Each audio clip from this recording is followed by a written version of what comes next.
امام سفوری کہتے ہیں ایک دن نا حضرت جبریل امین انسانی شکل میں مولا علی کے سامنے آ کے کھڑے ہو گئے۔ کون؟ حضرت جبرائیل علیہ السلام۔ حضرت جبریل امین کھڑے ہوئے انسانی شکل میں، تو کہنے لگے علی یہ بتائیے کہ جبریل اس وقت کہاں ہے؟ انسانی شکل میں مولا علی سے پوچھتے ہیں۔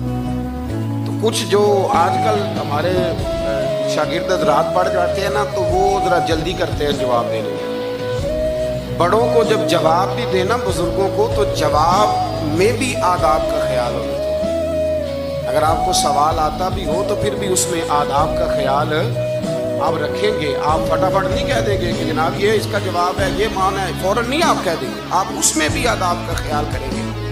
حضرت جبریل امین نے جب کہا نا کہ بتائیے جبریل کہاں ہے، تو حضرت علی فوراً بھی کہہ سکتے تھے آپ ہی تو ہیں جبریل، یہ فٹافٹ کہہ سکتے تھے، اسی وقت ساری بات ختم ہو جاتی۔ لیکن بزرگوں سے بات کرنے کے کچھ آداب ہوتے ہیں، کچھ طور طریقے ہوتے ہیں جو اللہ ماشاءاللہ آج کل لوگوں میں نظر نہیں آتے۔ کچھ طور طریقے ہیں، کچھ سلیقے ہیں، کچھ جو ہیں وہ اس کے خاص نقطہ نظر ہے، اس کو سمجھنا چاہیے۔ حضرت مولا علی شیر خدا رضی اللہ تعالیٰ عنہ سے جب پوچھا نا کہ جبریل امین کہاں ہے اس وقت، تو حضرت علی نے پہلے اوپر دیکھا، پھر نیچے دیکھا، پھر دائیں دیکھا، پھر بائیں دیکھا، پھر آگے دیکھا، پھر پیچھے دیکھا۔ جواب فٹافٹ تیار تھا کہ آپ ہی تو ہیں، لیکن ایسے جواب نہیں دیا۔ فرمانے لگے جناب نہ تو اس وقت حضرت جبریل مشرق میں ہے، نہ مغرب میں ہے، نہ شمال میں ہے، نہ جنوب میں ہے، نہ 7 زمینوں میں ہے، نہ آسمانوں میں ہے۔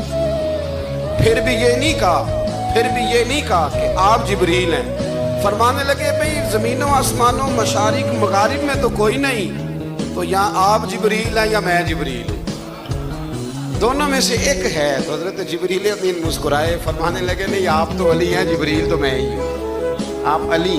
لیکن نا بہت سارے لوگ سوال کا جواب دیتے ہیں پر وہ آداب کو ملحوظ خاطر نہیں رکھتے۔ نبی پاک علیہ السلام نے ایک نماز 4 رکعتوں کی تھی، تو حضور نے 2 پہ سلام پھیر دیا، تو صحابہ سے پوچھا میں نے کتنی پڑھی ہے؟ عرض کرنے لگے یا رسول اللہ زیادہ پتا تو آپ کو ہی ہے، پر ہمیں لگتا ہے کہ آپ نے 2 پڑھائی۔ یہاں ایسے کرتا ہے کوئی؟ سوال ہی نہیں پیدا ہوتا۔ یعنی 1 منٹ سے پہلے امام غزالی ایک درویش کے مرید ہو گئے تھے، تو بہت بڑے عالم تھے۔ آپ کو پتہ ہے عالم آدمی کا مرید ہونا اللہ ہی خیر کرے کسی کرامت سے کم نہیں ہوتا، بڑا مشکل ہوتا ہے۔ وہ کسی کی غلامی کرے وہ بڑا مشکل ہوتا ہے، مطلب کٹھن ماحول ہوتا ہے۔ تو امام غزالی بیعت ہو گئے، تو مرشد نے پہلا وظیفہ یہ بتایا کہ کسی پر اپنے علم کا اظہار نہ کرنا۔ اپنے علم کا اظہار، آپ اس کو آسان وظیفہ سمجھتے ہیں؟ یعنی علم ہو بھی تو بندہ اظہار نہ کرے، بد ہضمی ہو جاتی ہے، بد ہضمی ہو جاتی ہے، نیند نہیں آتی۔ 2-4 لفظ جو بندہ پڑھ کے آتا ہے نا، اس کو تو نیند نہیں آتی کہ میں پڑھا لکھا ہوں تو میں بتاؤں نا۔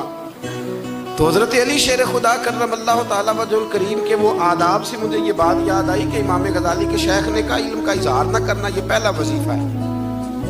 شیخ شہاب الدین سہروردی کہتے ہیں مجھے میرے ماموں حضور غوث پاک کے پاس لے گئے تھے، تو جاتے ہوئے میرے رستے میں خیال آ رہا تھا میں الحمدللہ خود پڑھا لکھا ہوں، کہ جب انہوں نے جا کے پیش کیا نا غوث پاک کی بارگاہ میں کچھ دیں، تو حضور غوث اعظم فرمانے لگے بھرے ہوئے پیالے میں کیا ڈالوں، کہ پہلے ہی فول ہے، کوئی گنجائش ہی نہیں۔ تو فرماتے ہیں پھر میں اگلی دفعہ گیا تو غرور علم کو توڑ کے گیا، پھر میں غوث اعظم کی بارگاہ میں بیٹھا تو اللہ تبارک و تعالیٰ نے پھر مجھے جھولی بھر کے خیرات عطا فرمائی۔ یاد ہے؟ تو کہتے ہیں انہوں نے کہا کہ اظہار نہیں کرنا علم کا۔ تو بس ایک دن بیٹھے بیٹھے نا ایک بندہ مسئلہ پوچھنے آیا، انہوں نے بزرگوں سے مسئلہ پوچھا، میرے مرشد سے، امام غزالی کہتے ہیں میرے پیر سے مسئلہ پوچھا، تو وہ کہنے لگے بھئی مجھے نہیں اس سوال کا جواب آتا۔ حضرت صاحب نے کہہ دیا مجھے نہیں آتا۔ کہتے میں قریب تھا، میں نے اس بندے کو بلایا، میں نے کہا مجھے آتا ہے جواب، میں بتاؤں؟ تو کہتے ہیں شیخ فرمانے لگے غزالی تیرا کیا خیال ہے مجھے نہیں تھا جواب آتا؟ یہ تو تجھے آزمانے کے لیے انکار، تیری ابھی میں نہیں نہ گئی تو کوئی نہیں میاں، پھر ابھی تو رستے میں ہی رہے گا۔ فٹافٹ لوگ کہتے ہیں ہم ایسی لاکھوں کتابیں قابل ضبطی سمجھتے ہیں جن کو پڑھ کے بیٹے باپ کو خبتی سمجھتے ہیں۔ ایک بات یہ کہ ان سے محبت کرنی ہے، دوسری بات یہ کہ ان کی سیرت. پہلی بات زندگی میں ادب بڑا کیا مولا علی شیر خدا، بڑا ادب کیا. حضرت علی کہتے ہیں میں نے نبی پاک سے ایک سوال پوچھنا تھا تو میں نے 14 دن انتظار کیا. یعنی سوال جو ذہن میں آ جائے تو نمبر پاس ہوتا ہے، تو 14 منٹ انتظار ہوتا ہے، میں نے تو گھنٹے کا ہی نہیں. یعنی 14 منٹ بھی بندے انتظار، سوال ہی پیدا نہیں ہوتا. اور اگر پیر صاحب فون نہ ریسیو کرے تو وہ متکبر ہے، اگر وہ فون نہ اٹھائیں تو پھر یہ ہے کہ اب دین کی بات کس سے پوچھیں جی ہم، پھر ہمارے پاس فلسفہ ہے. کہتے میں نے 14 دن انتظار کیا. کیا؟ مولا علی فرماتے میرے دل میں خیال تھا کہ کوئی اور آ جائے اور جو میں بات پوچھنا چاہتا ہوں وہ نبی پاک سے پوچھ لے، وہ حضور سے پوچھ لے تو میرا بھی چلو معاملہ بن جائے گا. اب ان سے زیادہ کو بے تکلف تو نہیں تھا نا نبی پاک کی بارگاہ، جھٹ پوچھ سکتے تھے. 14 دن کہتے 14 دن کے بعد بندہ آیا، وہی سوال پوچھا جو میں نے پوچھنا تھا.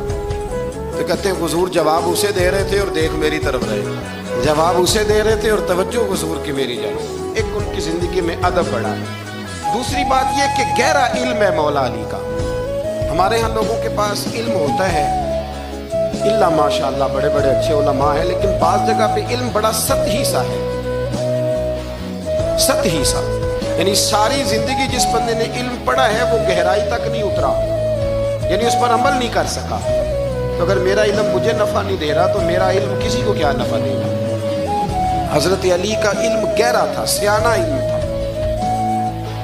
گہرائی والی بات کرتے تھے، بڑی سوچ سمجھ کے فیصلہ کرتے تھے اور بڑے زیرک تھے، دانا آدمی.